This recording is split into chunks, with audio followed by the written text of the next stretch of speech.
Hi everyone, welcome back. I hope you all are doing great. This side Komal. In today's video, I'm going to share my IBPS PO pre-exam analysis. So my exam was yesterday, like on 22nd of August, and my shift was last shift. Like honestly, मुझे पता नहीं है कि कल 3 shift में exam हुई थी या 4 शिफ्ट में हुई थी, बट मेरा लास्ट शिफ्ट था जो कि 4:30 से 5:30 बजे तक था. So yes, this was all about the exam time.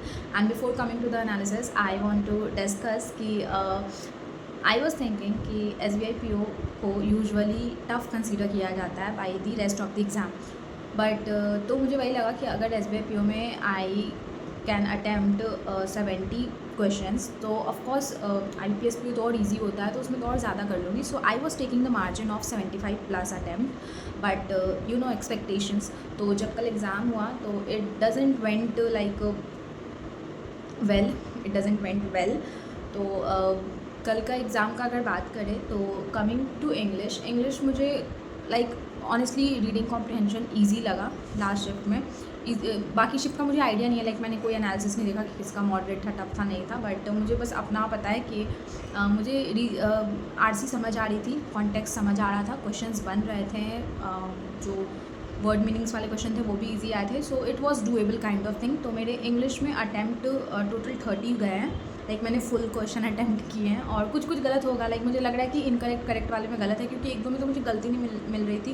But मैंने रिस्क ले लिया क्योंकि एक दो छूटा हुआ मतलब लग रहा था कि बना ही देते हैं, तो इस वजह से मैंने बना दिया. बट येस, एक्यूरेसी को मेंटेन करके ही बनाई हूँ. सो होप सो कि अच्छा ही गया हो, बहुत ज़्यादा नेगेटिव मार्किंग नहीं होगी, ऑफकोर्स नहीं होगी.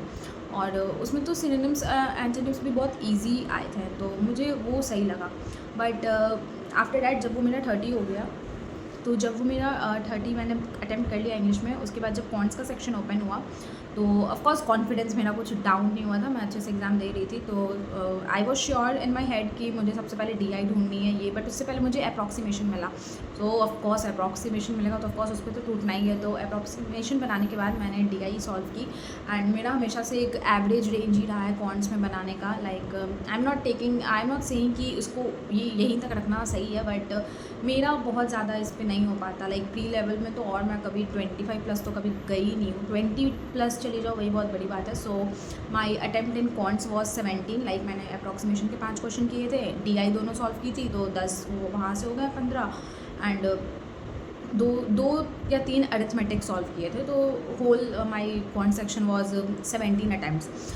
और उसके बाद जब रीजनिंग ओपन हुआ तो रीजनिंग मुझे ऑनेस्टली बताऊँ तो मुझे थोड़ा सा टफ़र साइड लगा. Like you can comment down कि आपको कैसा लगा लास्ट शिफ्ट की रीजनिंग. लाइक मुझे वो थोड़ा लग रहा था कि ट्रिकी था. It was not easy at all कि वन गो में बनते जा रहा है. वेरिएबल्स भी थे. तो मैं स्टार्टिंग पजल से ही की थी, मिसलेनियस से नहीं. पजल बनाना शुरू की तो पहला बन गया. दूसरा रो वाला 14% का रो वाला पजल था, जो कि मुझसे वो मतलब बना और पता नहीं वो मतलब सॉल्व ही नहीं हो पा रहा था. उसके बाद मैं फिर वापस उसको सॉल्व करने में मेरा टाइम लग गया. ऑफकोर्स यू नो कि पजल में एक बार स्टक होने के बाद दोबारा अप्लाई करने पे, अटैम्प्ट करने पे टाइम तो वेस्ट होता ही है. तो वो हुआ, बट टचवुड कि वो बन गया था. एंड वो बनने के बाद फिर 2 पजल हो गई, तीसरा हुआ. टाइम देखा तो कम लग रहा था.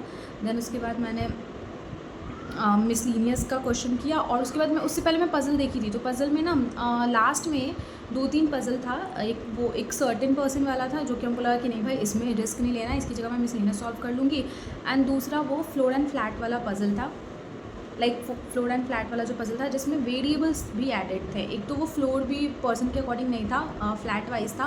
एंड उसके बाद उसमें वेरिएबल्स भी थे. तो मुझे लगा कि इसमें टाइम वेस्ट करने से अच्छा कुछ और सॉल्व कर ले. तो उसकी जगह मैंने क्वांटिटी कंपैरिजन वाला सॉल्व कर लिया. एंड देन उसके बाद मिसलीनियस के कुछ इनइक्वालिटीज़ के क्वेश्चन थे, वो सॉल्व हो गए. तो इन टोटल रीजनिंग में मेरे अटैम्प्ट्स 22 गए, which is not good, honestly not good. Like इतना कम तो कभी मॉक में भी नहीं अटैम्प्ट होता था. बट ठीक है, व्हाट कैन वी डू. तो जब मैं लास्ट में मतलब मैंने ऐड ऑन किया तो मेरे टोटल अटैम्प्ट 69 गए. एंड लास्ट ईयर मेरा IBPS PO में टोटल अटैम्प्ट 68 गया था. इस बार 69 गया है. आई होप सो कि कट ऑफ रेंज उतने में ही रहे जो हर साल होते रहता है. तो उस अकॉर्डिंग तो टेंशन लेने की ज़रूरत शायद ही नहीं है, क्योंकि मतलब अटैम्प्ट के अकॉर्डिंग तो हो जाना चाहिए. सो या this was all my attempt. And अगर आप लोग का भी एग्ज़ाम जिनका इस शिफ्ट में पड़ा था, लाइक 22 ऑगस्ट लास्ट शिफ्ट, तो प्लीज़ कमेंट करके ज़रूर बताना कि लाइक